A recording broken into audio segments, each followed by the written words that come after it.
Now, instead of reacting to things, instead of rushing into things, I pause, I reflect, and I wait for guidance from the inside. That's why when I started, I said I'm very intuitive. And because the intuition has worked for me on a lot of occasions, I don't take it for granted anymore. I used to, many years ago, when I'm prompted to do something and I just don't heed to it. And I always regretted never heeding to the intuition. So until a time comes in one's life when you need to tell yourself the truth. This conversation with Jane Kalu Ndukwe made me think differently about leadership. Not the loud kind, not the performative kind, not the kind that needs to dominate the room to prove it has authority, but quiet leadership. The kind that comes through patience, values, fairness, spiritual grounding, self-respect, and the way we treat people when no one is watching. Jane is the chief executive of the Etiquette and Social Values Organization in Enugu, Nigeria, where she works on conscious-based leadership, humane conduct, civility, refinement, community empowerment, young women, children, and grassroots leaders. What struck me most was not just the work she does, it was the way she sees the world. Jane has this calmness, wisdom, and clarity that cuts across everything: family, business, community, children, leadership, respect, responsibility, and how we live as human beings. We talked about patience, intuition, spiritual guidance, values, changing yourself before trying to change others, and why fairness matters even when it costs you. One idea that really stayed with me was that leadership is not separate from life. How you lead, how you parent, how you treat people, how you wait, how you listen, how you make decisions, it's all connected. This is a conversation about quiet leadership in a noisy world. I hope you enjoy this conversation, so let's dive in.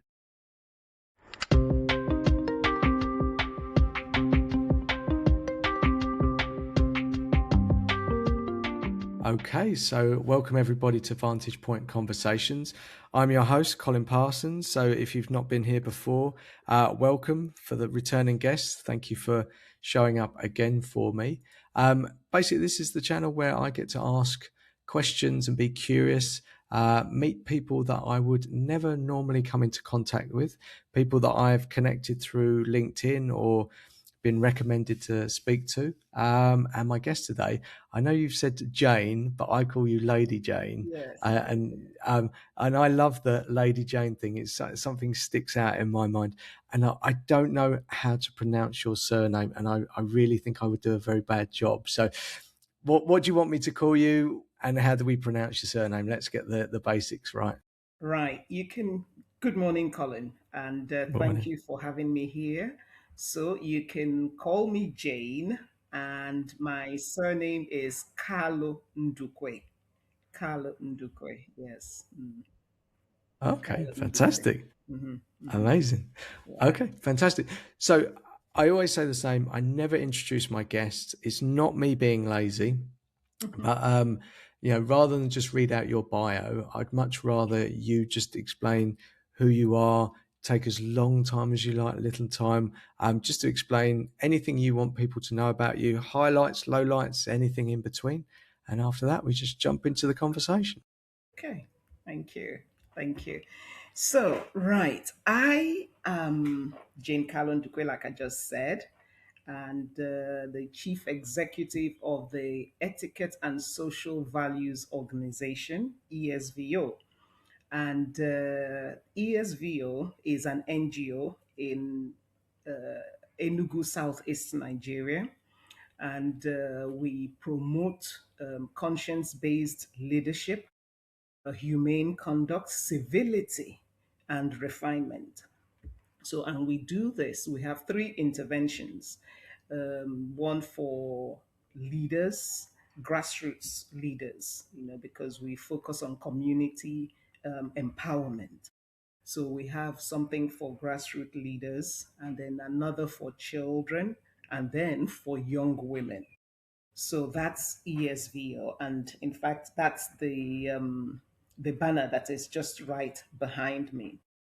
Okay, and then I also serve as the director of student mentorship and parents relations at the Godfrey Okoye University, which is also in Enugu.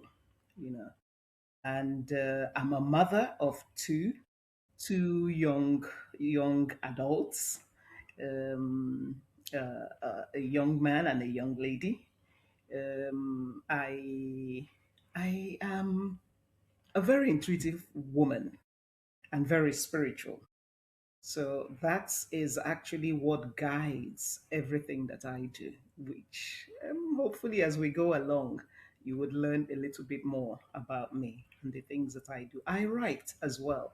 I like to write. I am very careful about using the word teach, because in as much as you want to teach, you're also learning from those that you're trying to teach.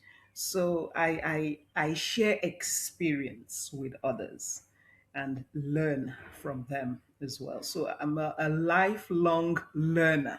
I think that's a better thing to say. Yes, a lifelong learner. So that's me in a nutshell. Yeah. That's amazing. You've given me so many different places to sort of jump off on. And I actually, in reflection for this conversation, I was thinking. So, with all my guests, we had this initial conversation just to make sure that you would be comfortable on camera, and we would find a topic to talk about.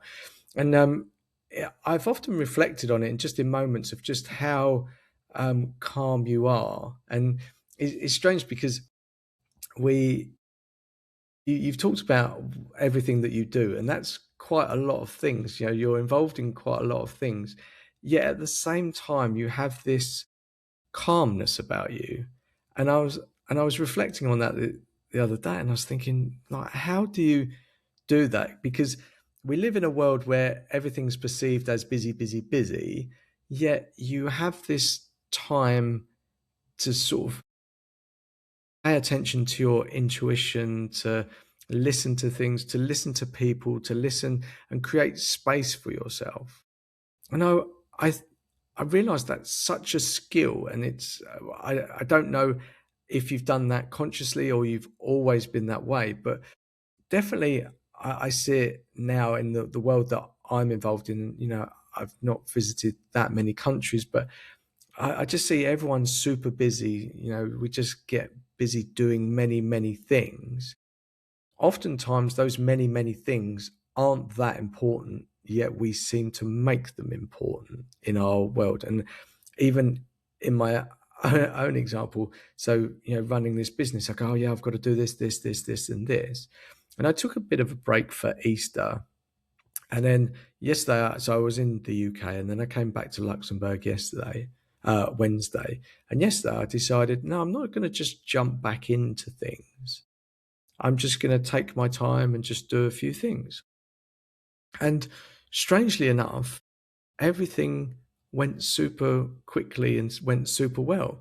And I looked back on the day and I was like, I didn't feel stressed. I felt very happy, like it was sun shining, which always makes a difference for me. And I was like, wow, yeah. And I really realized that I cause my own stress. I get busy doing things that aren't that important, and actually taking the step back and just taking a moment to go, yeah, okay, there's always going to be a million things to do, always. But I really enjoyed my day yesterday, and I felt very productive in a strange way. I did get a lot of things done, but I wondered how it was for you, because you're with these associations, you're doing all these things. Being a mother is a big thing in itself. You listen to people, and as you say, you teach, but also listening. Have you always been that way? Like, I know you said you were spiritual, and I think sometimes that overlaps with that calmness side. But is it something you've had to work at, or did you naturally find that rhythm in yourself? Okay. Wow. Okay. Now, what it is thank you. I have always been of a quiet disposition, always, but at the same time, very outspoken. So there's a quiet demeanor, but I'm outspoken. So, which sometimes shocks people, because they're expecting me to not say anything, and then I'm saying something. So that's that one. But I think what has really shaped who I am today, two things. Life itself taught me. And then, secondly, which is the basic one, is my belief and my adherence to the Grail message in the light of truth. Now, this has shaped my way of life, my thinking, my belief system, and because I found it to be true for myself, so I have learned to shape my life accordingly because it's all about life. It's not a religion, it just helps to open up who I am, and my purpose. And it does that for anyone that is open enough because you can read it and still not get anything out of it. But I thank the Lord that I read and it opened up a new life for me, a meaningful life. And I chose to shape my life accordingly. And that has worked for me and it's still working.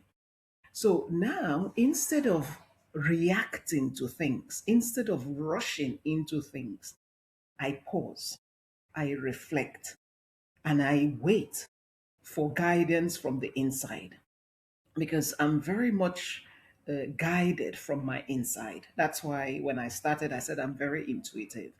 And because the intuition has worked for me on a lot of occasions, I don't take it for granted anymore. I used to, many years ago, when I'm prompted to do something and I just don't heed to it. And I always regretted never heeding to the intuition. So until a time comes in one's life when you need to tell yourself the truth, and uh, and then actually see, just like what you said, we cause our own stress. Yes, the world is stressful right now. There's everything is so loud, everybody's rushing, and it's so noisy. Everywhere you go is very noisy, you know and but we can also help ourselves not to add more noise to ourselves, by learning to quieten down. So this is something that I prayed for, and I became very intentional about quietening down, because I noticed with my life that when I rush around for something, and quietening down is not about inactivity. It's not about inactivity. I'm still working, I'm still doing something, but I'm doing it from a conscious stand, of being guided on my inside. And when there is no clarity about something, I don't move. I wait for that clarity. Then that way I feel positive about what I'm doing and I know it's going to work. But when there's no clarity for me, I feel that if I rush into something that I have no leading to do, it's like a waste of my energy. And I don't like to waste time and energy, on something that I don't believe in. Yeah. It's as you were saying that, I think it's such a there's something I'm trying to put this into words, but the way that you've explained that, because I think that inactivity worries us a lot. We go, oh, we must be doing something, but as you were saying that, it was like, well, if you don't have the clarity, then you won't move forward, which is really is a skill in itself, because I've often found, certainly in business, you had to be doing something. You had to be perceived to be doing something, and not taking a decision or not physically doing something was seen that you were not doing your job. But so I worked in projects in a lot of companies, and it was just that you had to be moving forward, you had to be doing something. But most of the time, you got towards the end of the project and you realized, oh, if we'd have given this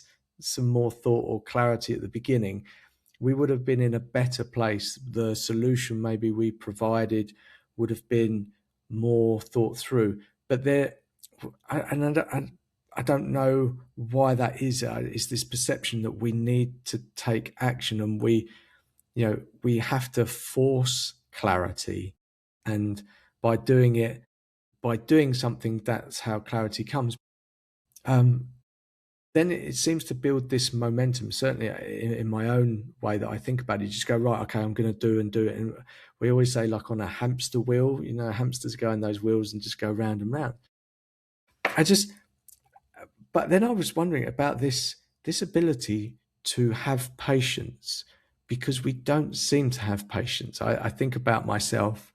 I think about my children. My children seem to not be able to sort of wait for anything, and I wondered how do you do that? Do you get this need to do something, but then you sit with the patience, or it's just you go, no, I'm going to wait for the clarity, and then how do you go about waiting for the clarity? So there's a few questions in there. I Okay. don't know if that will make sense. Thank you.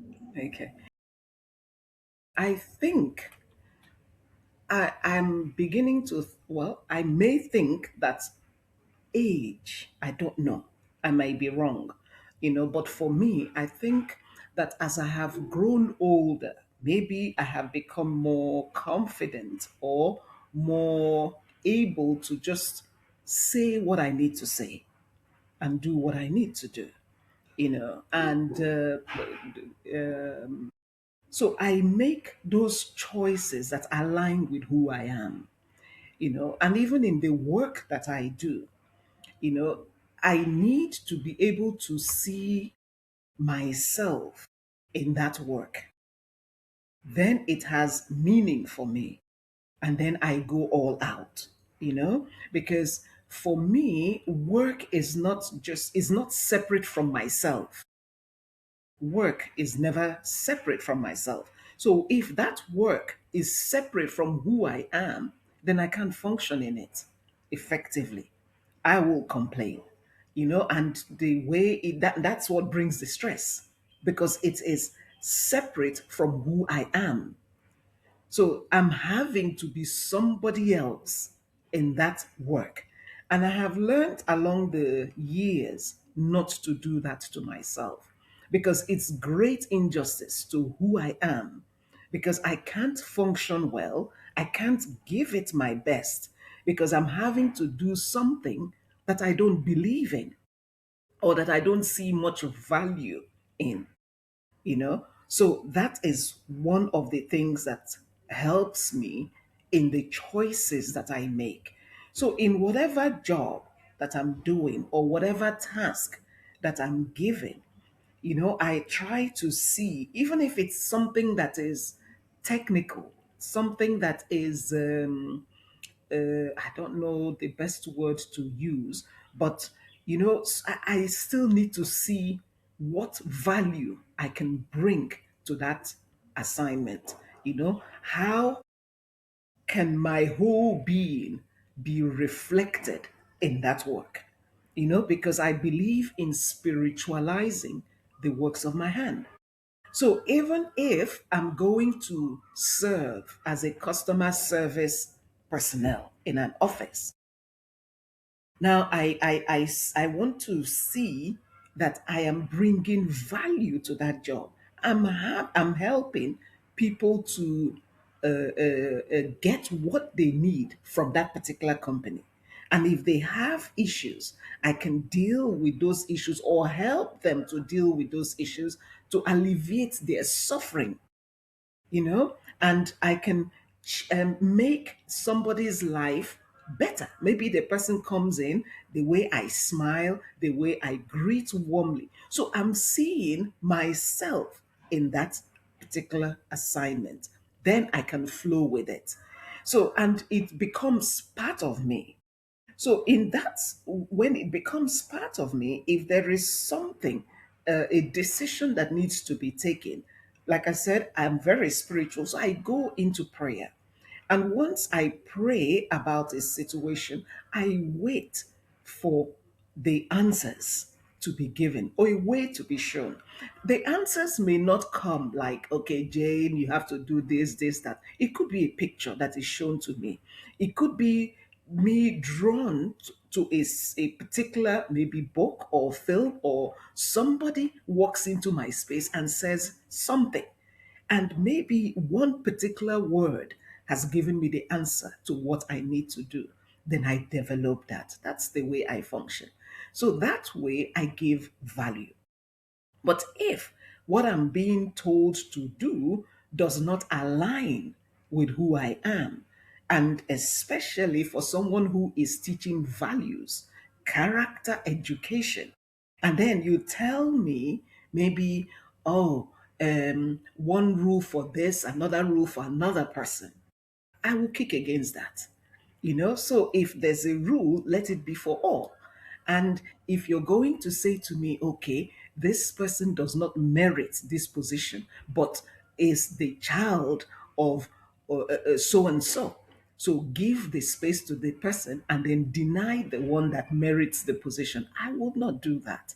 And then you, whoever that has given me the task, would see me as not performing because I'm not doing what my spirit tells me is wrong. Because I know that it doesn't end here. There is life after death.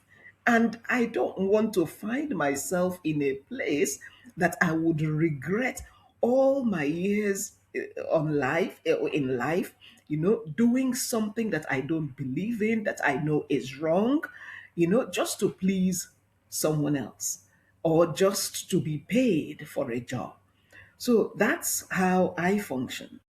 And I don't know, that's why I said I don't know if it is age that has given me the advantage, or just that I have grown into a person that can actually say, this is what I want to do.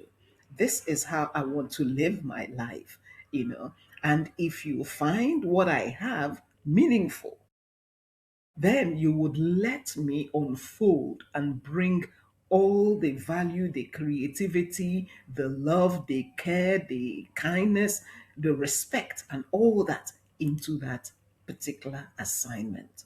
So, and another thing, you mentioned about forced clarity. That really brings stress because you're forcing the clarity. It's no longer clarity being provided from your inside, from the spirit, which is really the real you. It is not clarity. It is now head knowledge that you're trying to force. And that head knowledge is subject to being wrong, so it brings more stress, when you're forcing it. And in fact, when you said that, it reminded me of what quite a number of us do. you know we want to embark on a project. We go ahead and embark on the project, and then we now pray, oh God, help this project to work. Why not pray before embarking on that project and then wait for an answer? So we now trying to force God to sanction the path that we have already taken. And perhaps that's not the path he wants for us. And then nothing is happening. And then we're getting frustrated and stressed out.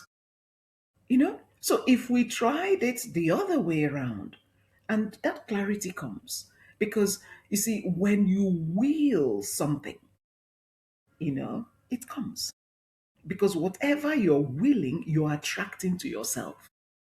So, but if you don't will it, then that means it's not as important as you make it to be. Because if it is very important, that is going to dominate my thinking, my prayer, everything about me because it's important to me. So, and if it is that important, I'm willing for that thing to manifest. And when you will earnestly, it does manifest. So that's really the way I operate. That's what I believe. It has worked for me, and I've seen other people too that also work in that manner. And so I believe that's the a good way, to work. And then patience. You mentioned patience. Yeah. Yeah. Yeah, patience. Life taught me patience. Life taught me patience because as a younger girl, I wasn't very patient, and I remember I didn't used to like saying something more than once, maybe if I give an instruction or I'm telling somebody something to do or showing someone how to do something, and I'm thinking that I'm being as clear as I can, and then the person looks at me blankly and I'm having to repeat myself. Then I'm like getting frustrated and oh, no, no. So I was like that, But life had to teach me patience. And it's one of the traits that I thank God, that at least I've been able to gain some patience. I may not be 100%, you know. But I remember when I was a teacher in a school, in a private school in Calabar, and then the administrator brought this little boy from France, French boy to the class, and she said to me, "He doesn't speak English or much English. So I don't know how you're going to teach him, but I know you have the patience to teach him.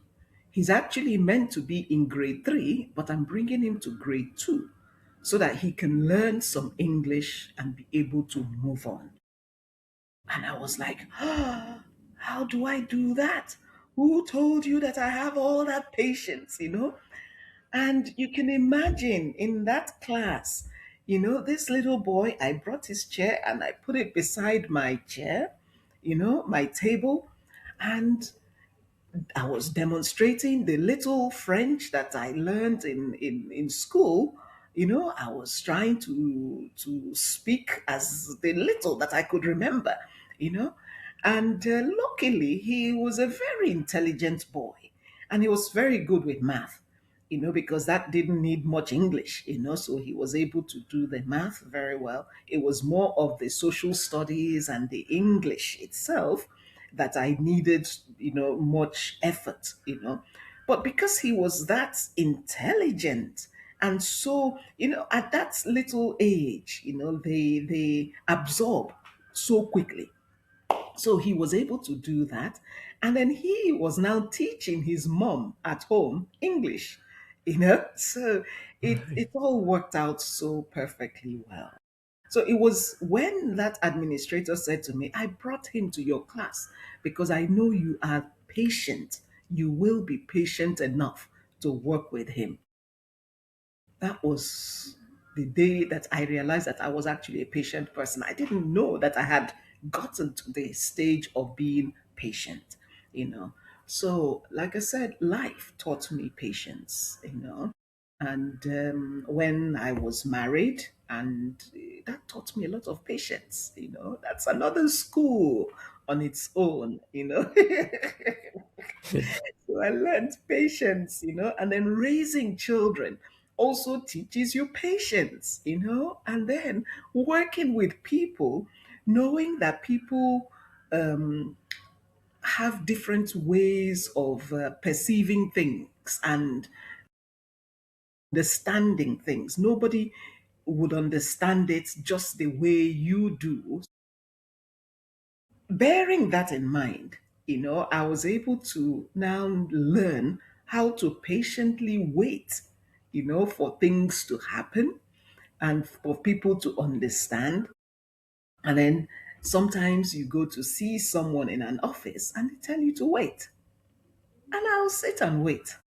And then I said to myself, Jane, you are definitely growing. That you're waiting to be seen, and things like that. So it grows with time, if you let yourself, because that change we want to see in others has to start from us, willing to change, willing to work on ourselves. And that's the hardest assignment for any human being. It's easy to point fingers and try to change another human being, but change yourself first, before you can talk about another person. Yeah. Yeah, it's you've said so much. I feel there's so much wisdom in you that is amazing.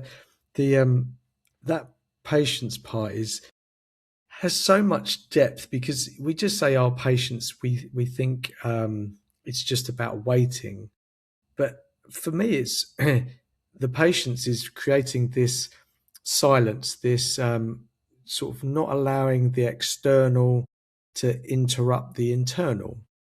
And when you were saying about you would get messages, maybe a word, or you're attracted to a film or a book or like a conversation, and you go, yeah, if you need patience and you need kind of quiet to see those messages because we're bombarded, again, we often do it to ourselves with social media and everything, our phones, with all of these external things.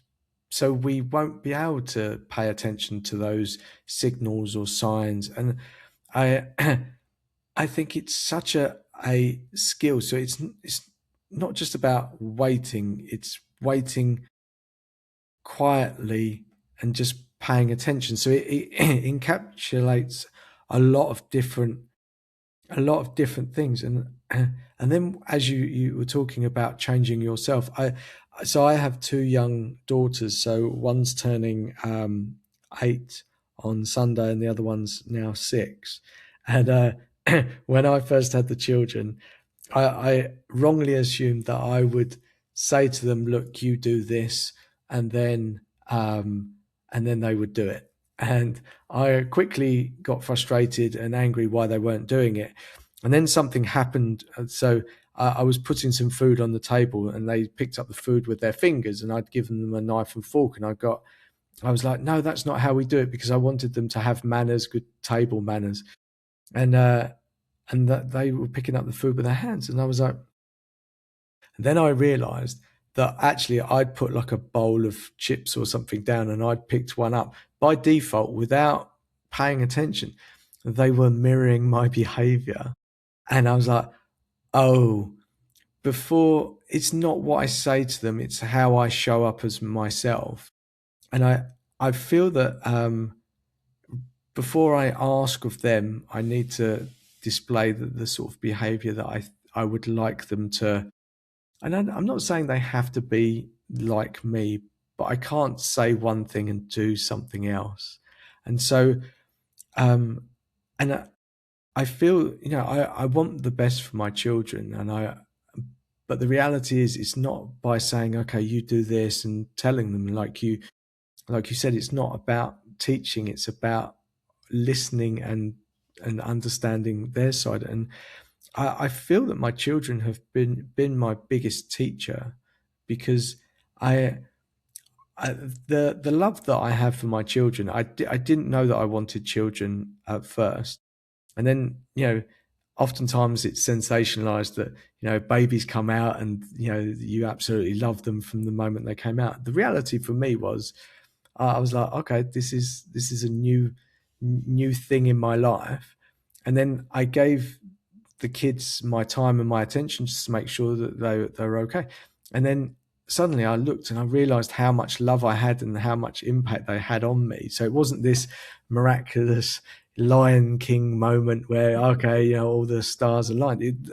Maybe that works for other people. It just wasn't for me.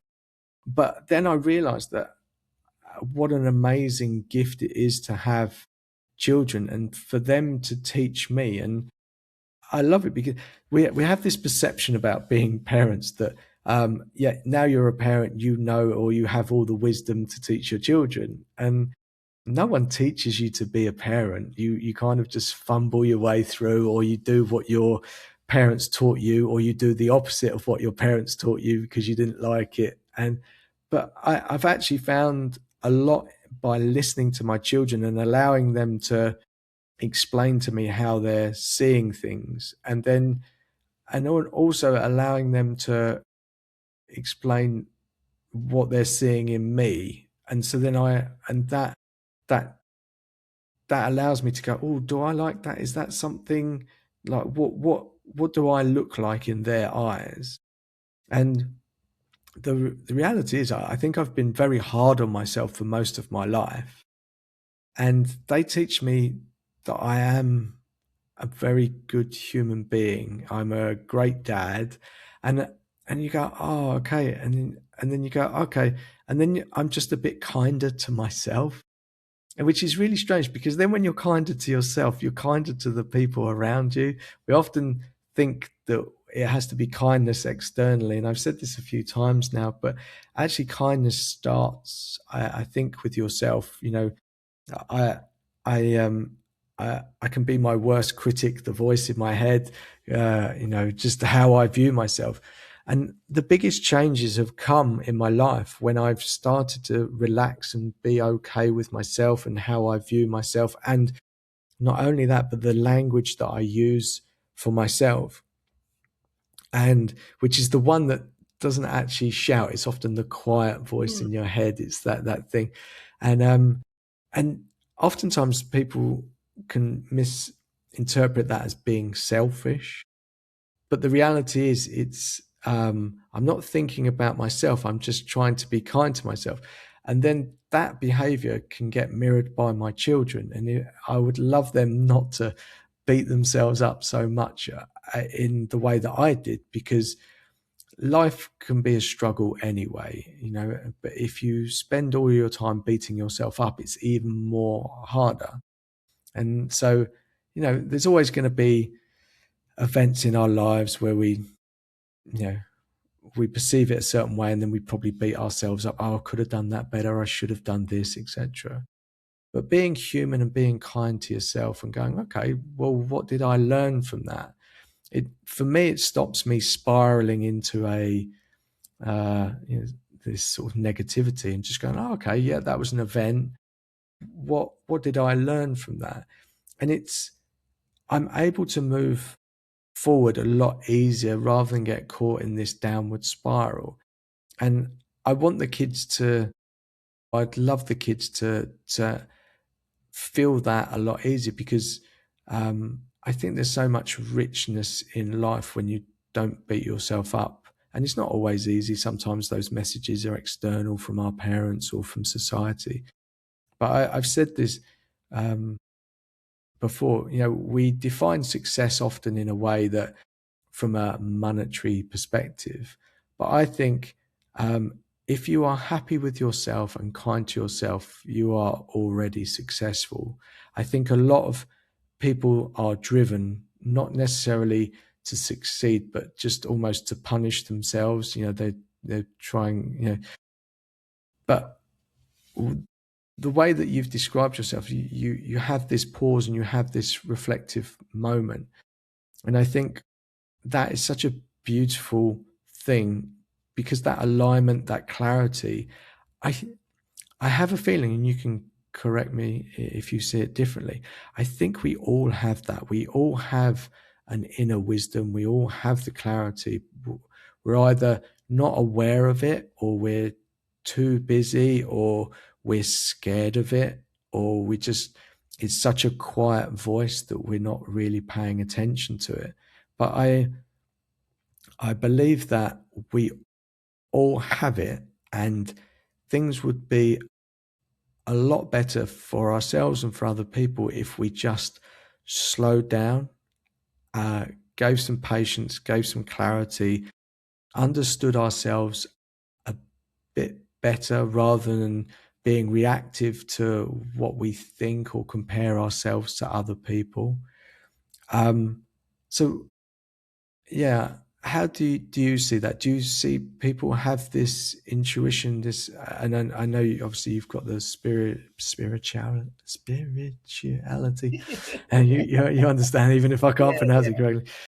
But do you?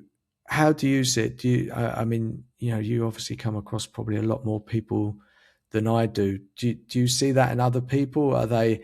Do you think people don't have it, or they do have it? Yeah, shoot me down in anything that you think I've maybe said that you don't quite agree with. Okay, okay. Honestly, answering this particular question, yes, we all have it.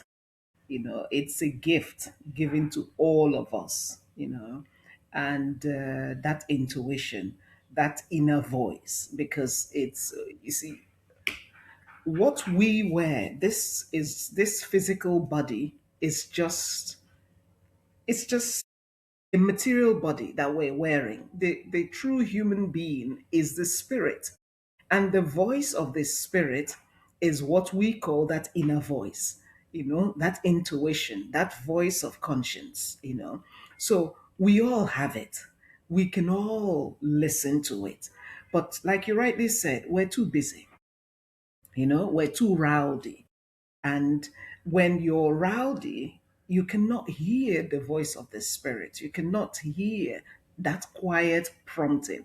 It's not shouting, it just quietly tells you, just for instance, a person wants to do something that is not right, you know, and nobody is watching, and the person wants to do that thing.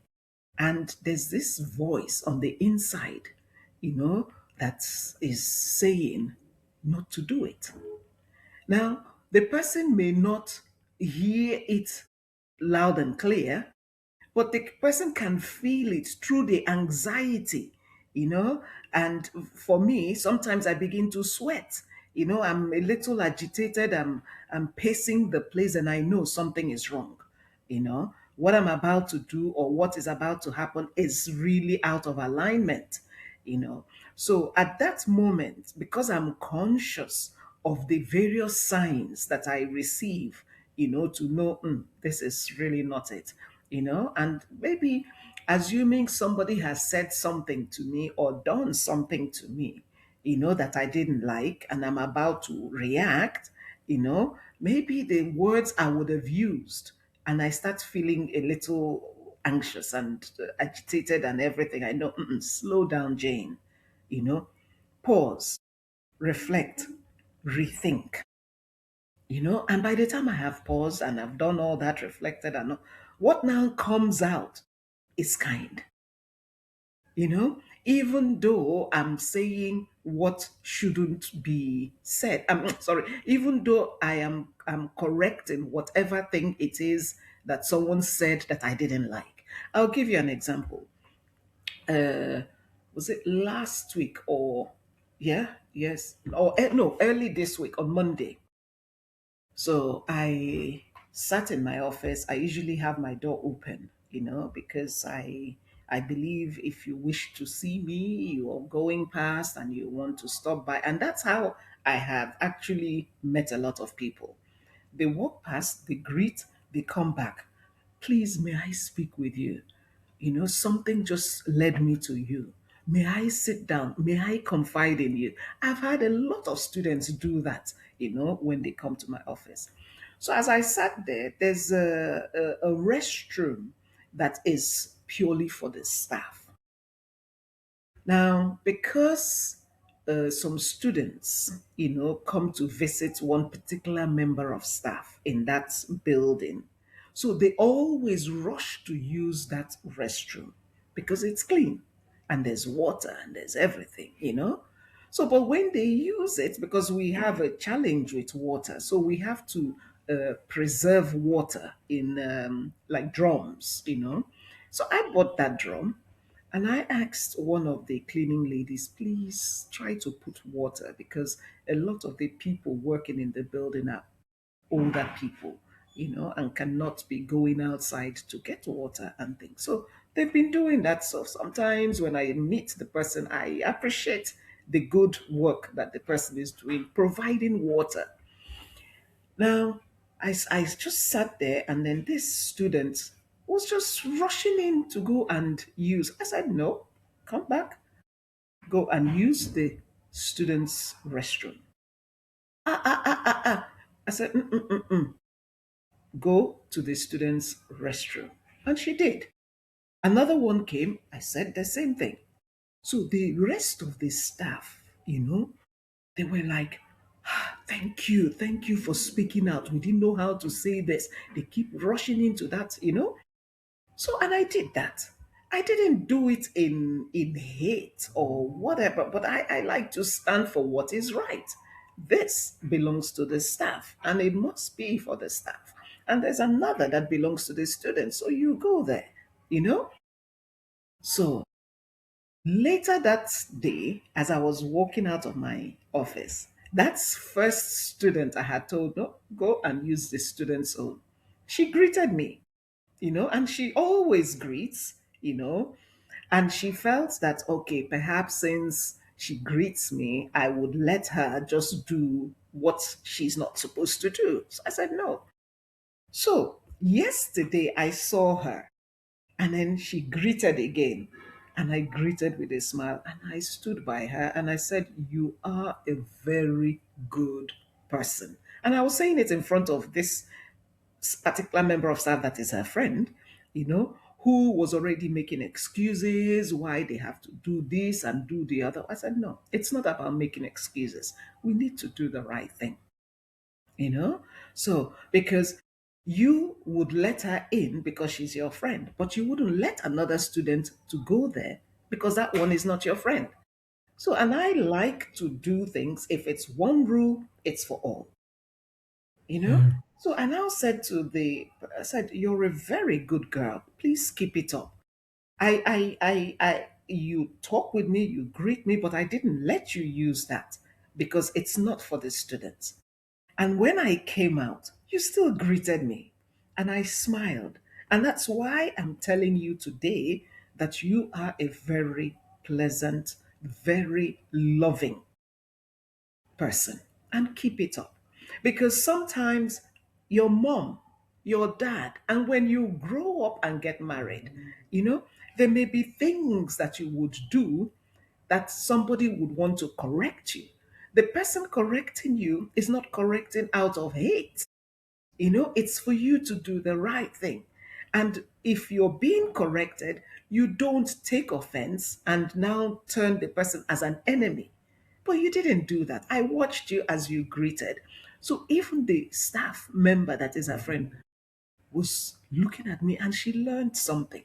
So it's not about people pleasing, it's about doing the right thing and being that example, Yeah. because if perhaps I was also living a life that okay, I'm this to this person, I'm this to another person, and I'm not also respectful of the rules, the standards, then I can't, in all honesty, be telling someone to do the right thing, so that's, I just wanted to put that out. Yes, we all have that inner voice, and everybody. And there's another thing you said before I forget.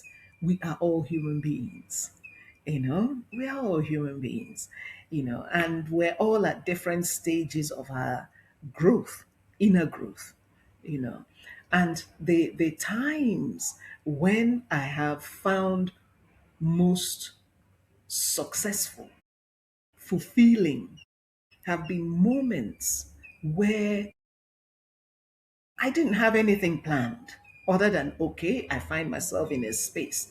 For instance, it could be a doctor's reception, waiting to be called in.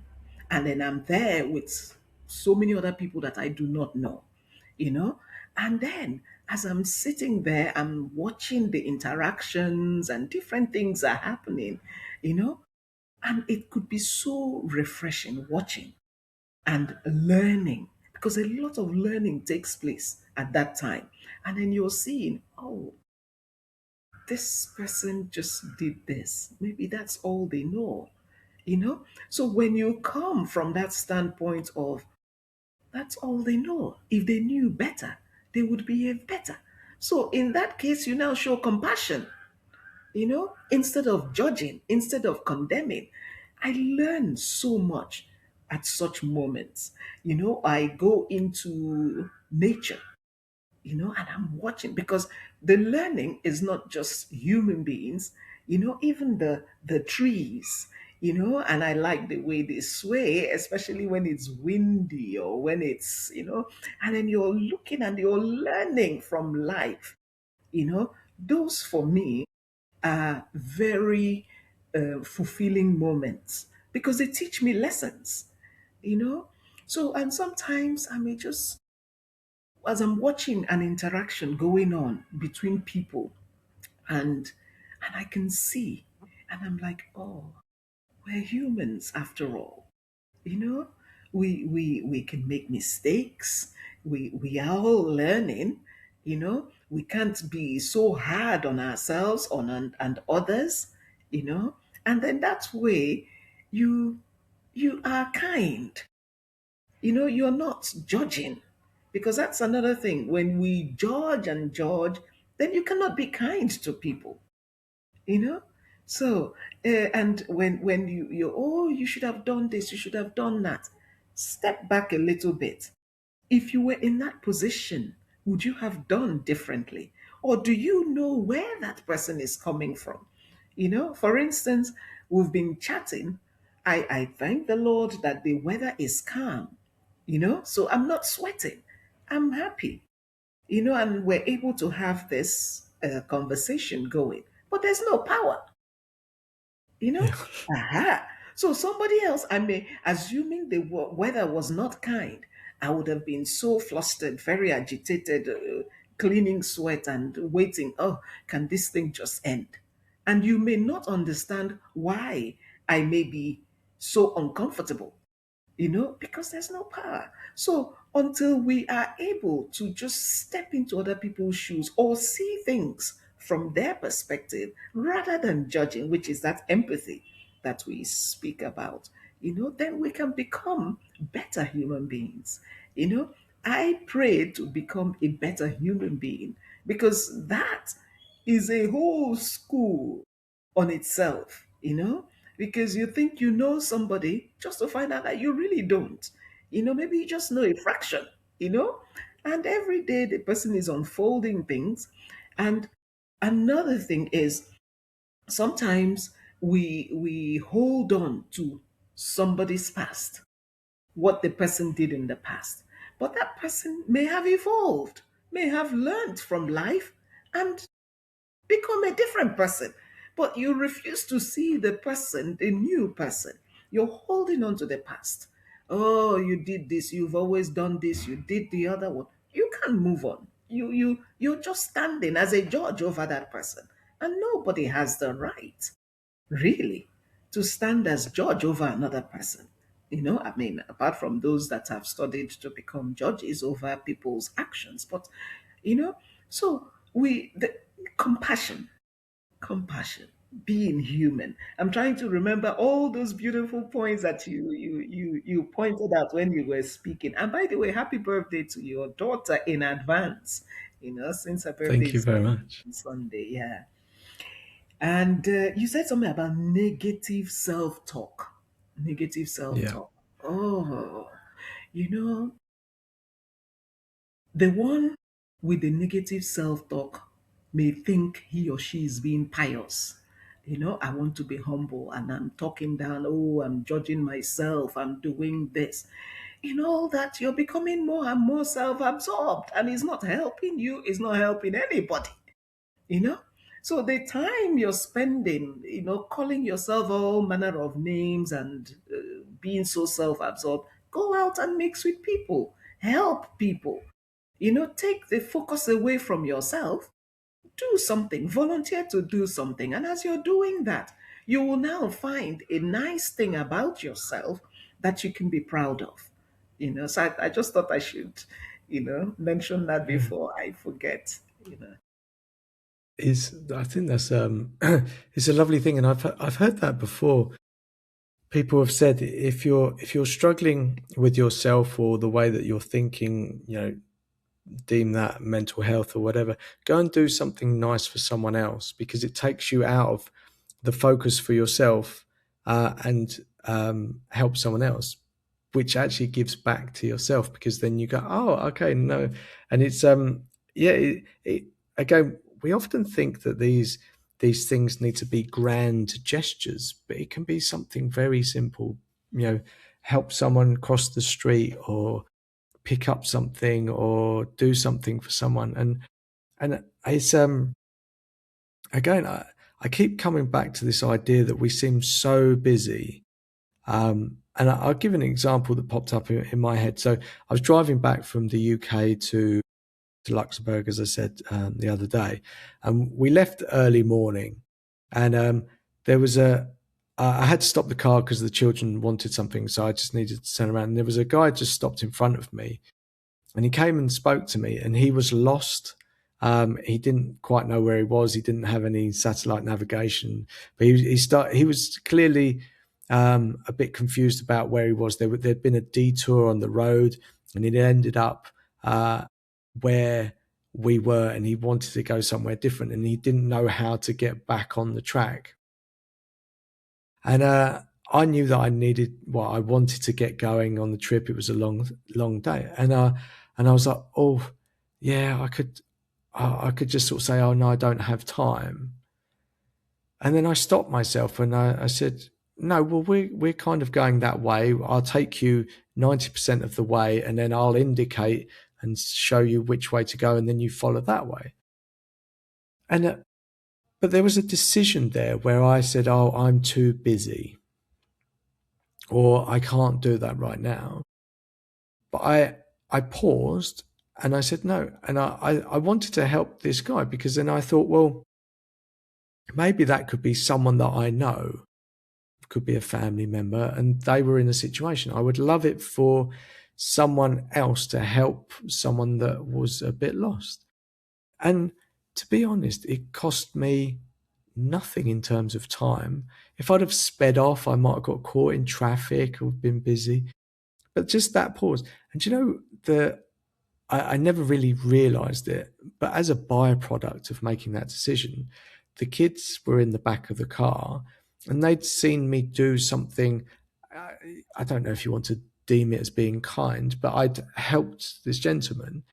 And so they were looking back and go, is he still behind us? And so again, a lot of that stuff isn't me telling kids, oh, you need to do this. They'll just see that I have done it, and maybe just mirror that. But I think, throughout this conversation, I think the biggest part is about that pausing and just slowing down, because we make these rush decisions and we're thinking about ourselves, but just slow it down, take a moment. And I think that's a skill, especially, we just get caught up. But if we can slow down, be a little bit intentional, and it doesn't need to be, sitting alone for 4 hours and doing it. Can be just like you said in your example, just take a pause and see what's actually going on, and just take a step back and see what's in front of you. And like you said, like the rule that you want to follow, it's easy to react to things, like, from a place of, I don't know, need or busyness, but taking that step back and just going, okay, what's in front of me, and setting out that rule, about using the washroom for different people. And it's like, yeah, that one decision has an impact, and it's easy to follow. Oftentimes we think we're going to make an easy decision in front of us. Oh, the kids can have this because it's easy in the moment. But actually taking a step back and going, no, look, this is the rule, and sticking with it longer term brings so much more results. And again, it's not always easy. I'm not sitting there saying I'm perfect, because I really am not. But it's all about, for me, it's about learning and understanding and going, okay. And I've really tried to say to myself, what in a situation that I do not like or feels misaligned, what am I actually doing in that situation to add to the challenge. Because, before I ask of other people, I kind of try to say, well, what am I adding? Am I not communicating my thoughts? Am I expecting other people just to understand what's in my head? Or, am I just keeping my feelings to myself? Then other people don't know or understand how I'm feeling about something.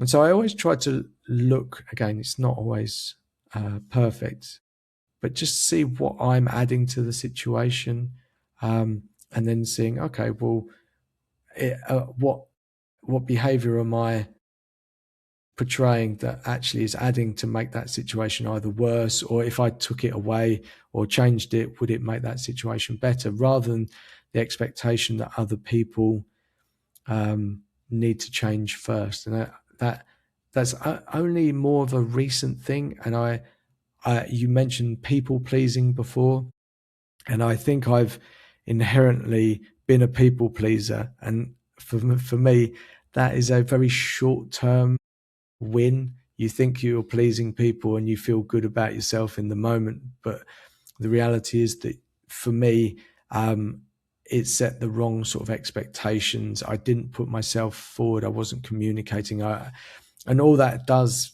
for me really is build up resentment, because you're not actually saying what's aligned with you. And so it might seem okay in the moment, and it might feel okay, but it's never ending. It's just, we're surrounded by people and you're always trying to please.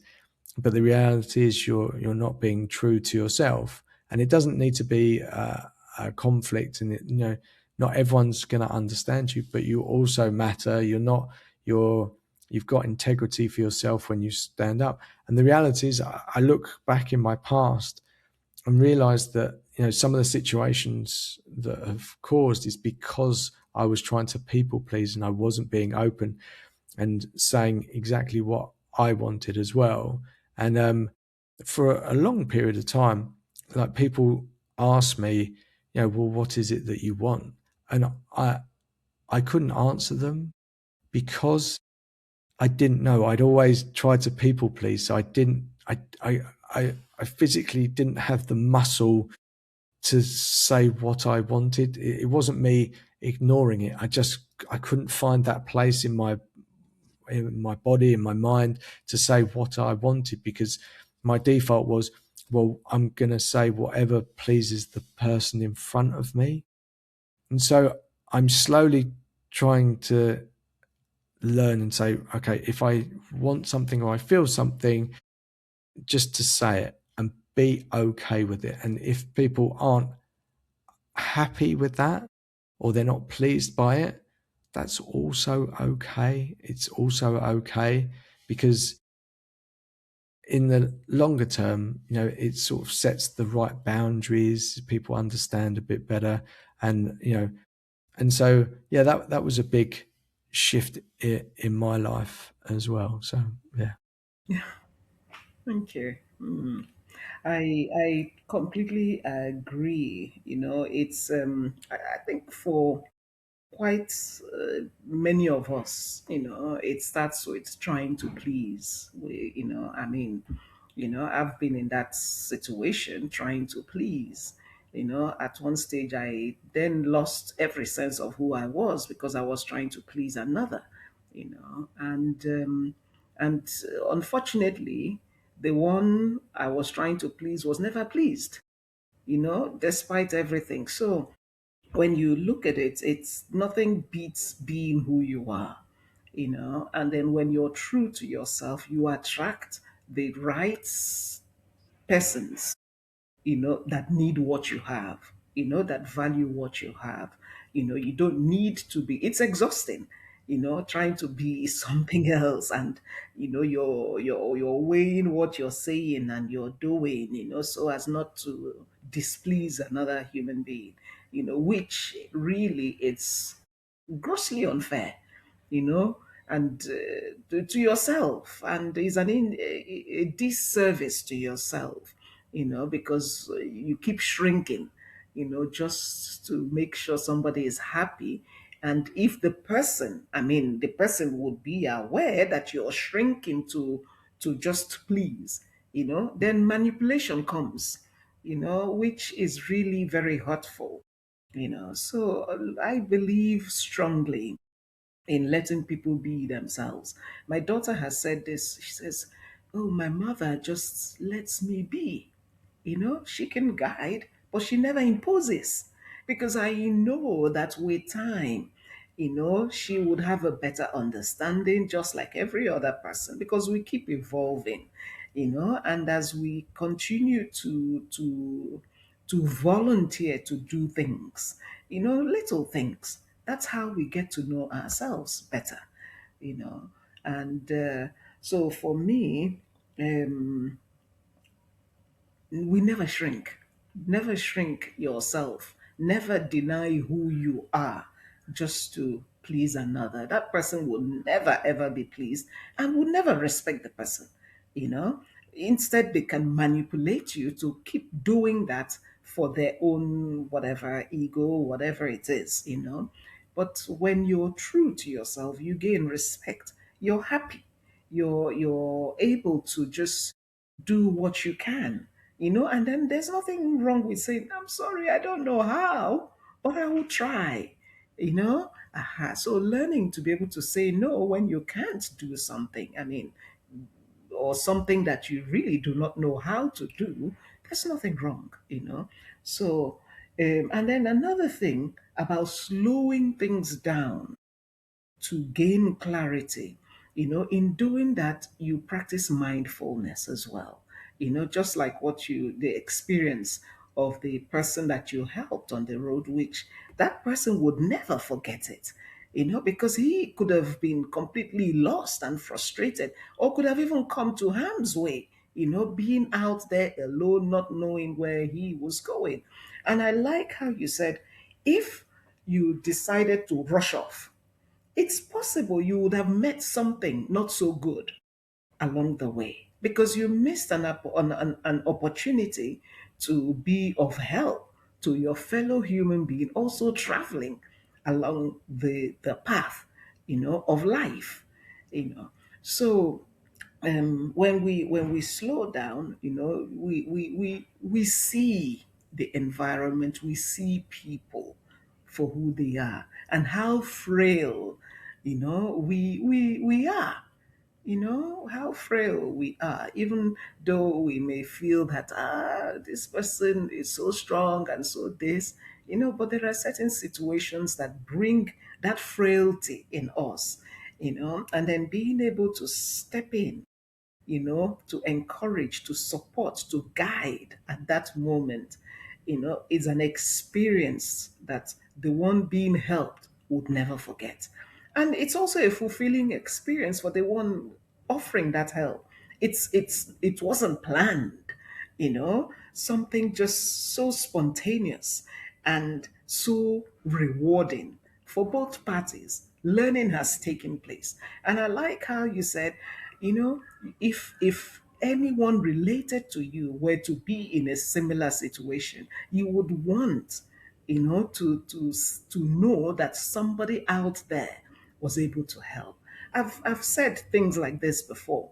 When I go all out to help our students, to ensure they are protected. Sometimes I'm called very late at night and told, I don't know where my child is, and I put everything in place to try and locate this child, using the security team and all that, and I said to myself, one day I said, "Oh, all these things that I do, Lord, please, if my children should ever need help, let there be somebody that can willingly step in." The person said, "Of course, there will be. You do these things for other people's children. Do you think that God Almighty is not recording? One, if anything, so that's life." So we do what we can in that space, and that is really genuine. That's spontaneous action. It's not thought of. You didn't plan to see that person, but you decided to help, and that counts for something very huge, you know You may not have documented it, but creation documented it for you, and that's what really counts, you know. So, yeah, that's what really. Yeah, I think I really the thing is it's so I know you know James Kellogg. Yes, I Like do. I do. he's recording all the acts of kindness, and it's it's something that keeps coming back because we live in a world where we want to see results. Everything needs to be tangible. It needs to be written down. It needs to be a number. It needs to be something. But there is so much happens that isn't, you can't just put your finger on it. It's the way that you made someone feel by an action, etc. And what I like about what he's doing in capturing or allowing people to capture kindness and record it, it makes it more tangible. People can see it. And I I don't really consume a lot of news. I haven't done for a long time because I found that the news was negatively skewed, or the ones that I was watching, and it gave me a very negative view on the world. And I started to project that, and I got quite scared of the world around me. People that I was coming into contact with, I thought, oh, you know, who's this person? I became suspicious and like, oh, okay. And I, it created this uneasiness in me. So I decided to cut out all news. I don't really, if something big is going on in the world, you actually find out, people will be talking about it and you get to know. Um, but what I often believe that people say, "Oh, the world is terrible," and yes, there are events that are going on that are horrible. The majority, most people are kind. Most people are thoughtful. You know, they might be busy in that moment, so they look like they're not giving you the time. But as I'd say, society globally, we're all kind. Most people will help you if you're in distress. It might be not be the first person that stops, but it might be the second person. People are kind. People do have that innate need to help and support. There is that kindness around. We might we might think it's the opposite, but not every situation is a scary one. And I think um, we when we get all of this information and this news of what's happening around the world, it taints our view, and that's how we see the world. And I don't choose to see the world as everything's rosy and everything's perfect, but I also want my world to be okay. I do see a lot of great things happening. I see a lot of kindness. I see a lot of caring and wisdom, and um, you know, people coming together, and amazing people, clever, smart, and I choose to look at that rather than the negative side so much. And it, to be honest, I feel so much better for it. I then walking into a new situation, I'm like, okay, I'm not looking at the negative. I'm looking at the more positive. That's not always okay. And if there was a situation where I felt unsafe, that would be maybe my intuition or something telling me that something's not okay, and just pay attention. But my strongest belief is the world majority has kindness in it.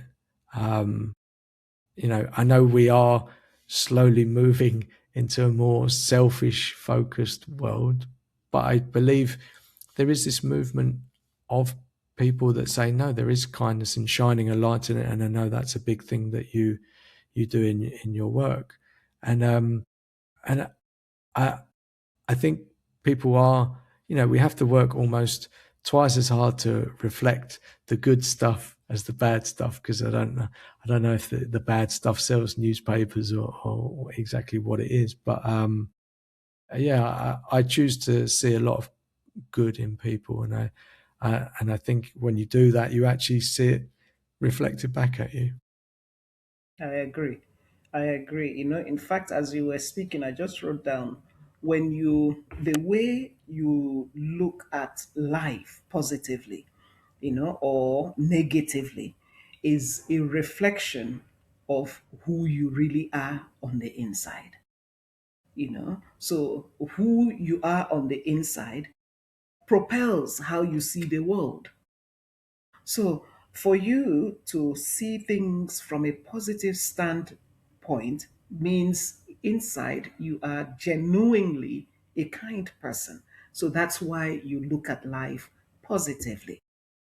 So that doesn't mean that, yes, there's a lot of goodness, there's a lot of kindness in the world, but at the same time, there's also a lot of negativity. Some that perhaps, the way they were taught, what they saw happen, and maybe nobody taught them. So they just do those things not knowing that they are not really good things. So we also have that, and that keeps us alert. Because in as much as we see everything beautifully, you know we stay alert, and at that moment, like you rightly said, your intuition guides you to say there's something, and then you are a bit more careful.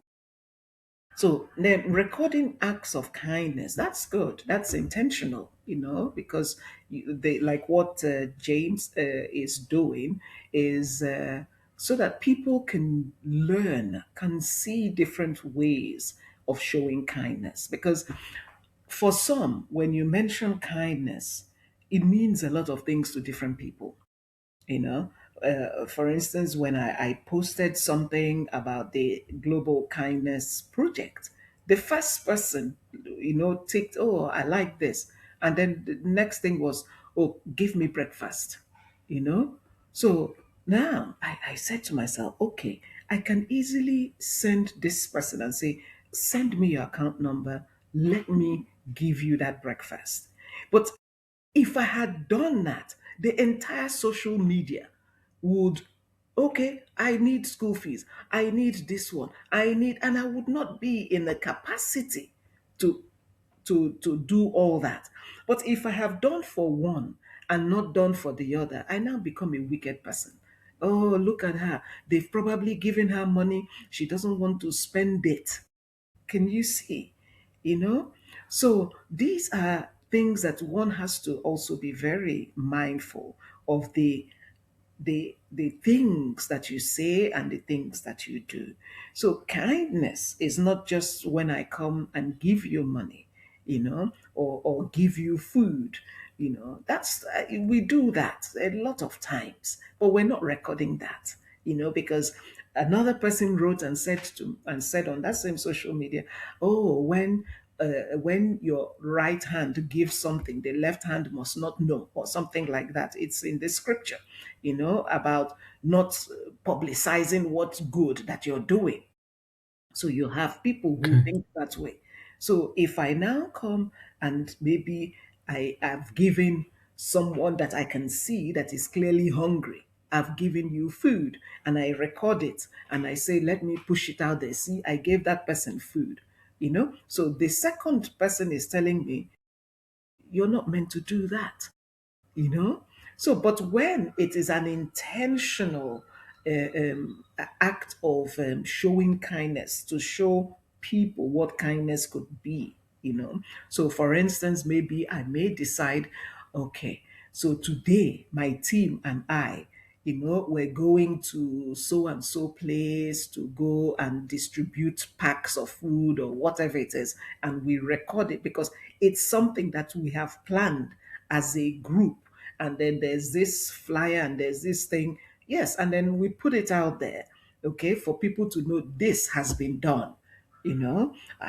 So that becomes, okay, something. But day to day, every day, one shows kindness that you cannot even record, which is really the most important thing. Creating that awareness, getting people to get to that point where they are able to show kindness daily until it becomes part of them. Like you rightly said, it may not be that huge thing.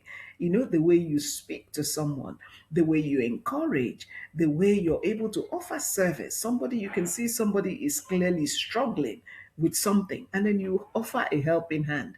I may not have recorded it to show, oh, I've done this, then that becomes very mechanical.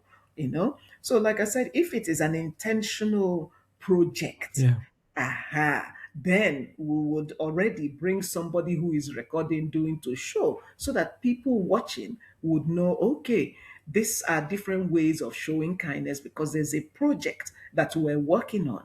But beyond that project, I should be able to be kind without being prompted.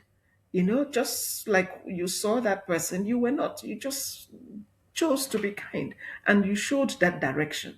The same way, once we leave this, when we finish this interview, this discussion, I may, on my way to work, I may see somebody who needs help. I would offer that help. I wouldn't say, wait, before, let me quickly so that I can go and show. Then it's no longer, coming from my inside. So I just needed to just separate the two things. And yes, the world is getting very selfish focused, but I think it has always really been. But things are more intensified now, because I believe so much that we are now in what we call the final judgment, where good, bad in everybody is coming to the fore. Things that you probably did not know about yourself, you know, you're gradually knowing it. You're seeing yourself doing those things, whether they're good or bad things, and they come to the fore to judge. Creation has actually made it so that we can judge ourselves, you know. So that's what is I know, I think, not that I think, from what I have studied, is happening. So that's why it's looking like everywhere is noisy, you know, Yeah. bad behavior, selfish behavior, unkind behavior, everything is coming out. At the same time, we have good people doing good things, and some of these ones that are doing these, whatever, some, okay, those traits were lying dormant, but now they're coming to the fore. So you can imagine somebody who steps out onto social media to claim to have cancer, and got people donating money, for her treatment, just to find out that she didn't have cancer. She was just saying that to get money. So you can imagine who can do such a thing. What is going on in the person's mind, to conceive such deceit. But that's happening. A lot more things are happening that you're just like, how can anybody do that? So many things that were lying dormant previously are coming to the fore to judge themselves. So you don't even need anybody telling you, oh, this is not good, this is. You will now see by the reactions of people that what you did was not good. So that's how you now know, oh, this thing that I did, look at the way people, that's for someone who is even thinking along the lines of transformation, accepting that, Yeah. oh my goodness. So that's, oh, Yeah, I'm very. There's so much wisdom in what you've said, and I'm really conscious of the time because time has just flown by, and I think maybe we have to do a round two, but I there is the way that you speak, the way that you think about things, and I was thinking, at the beginning you were saying about your work and your life that they're not separate for you, they're all entwined. And as I've listened to you speak and how you see the world, all of these things, they cut across all of these things in our life, our about our children, about our interaction, community, how we lead, how we are in business, how we respect ourselves, how we respect other people. There's this overarching wisdom that you have that can be applied in all of these areas and so many more. And it, and I love the way that you are able to look and reflect and share all of those things. And you know, the title of our conversation was sort of quiet leadership, and you know, we often seem that, you know, the one who shouts the loudest pays attention, but uh, I think, you know, the way that you do it and the impact that you have, and obviously your associations that you run or support, the way that you can weave all of this wisdom into all of the parts of your life and have such a big impact. I think it's phenomenal. I think it's such a great way, because that sort of really spreads, and it's that quiet wisdom, quiet leadership, however you want to describe it, but that way that you reflect on life, the fact that you feel that you've changed the situations that you come across, the pausing, the fairness that you treat people with, the rules that you come up with, they can be applied in all aspects of life: work, home, family, communities, children, everything. It's like a global set of wisdom. And I think I'm so impressed, and the way that you see the world, I absolutely love it. I really, really do. I really do. Thank you. Thank you. Thank you. Good. So I think for today, if we're not careful, we're just going to end up sort of running on for hours, because I think I could just listen and discuss with you.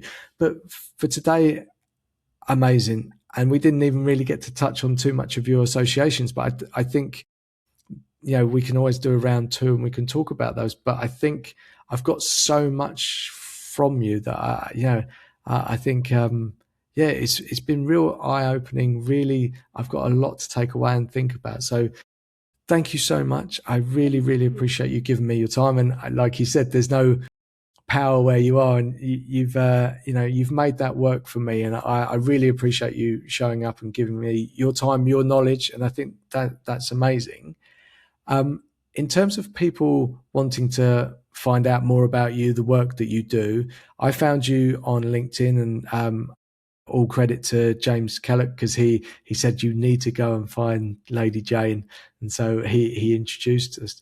But where should people come and find you? Is there a website? Is the association? Is it on Yes. LinkedIn? Where do you think's best? Okay, we have a website, ESVO Africa .org, Okay, esvoafrica.org. So then you can see much of what we do.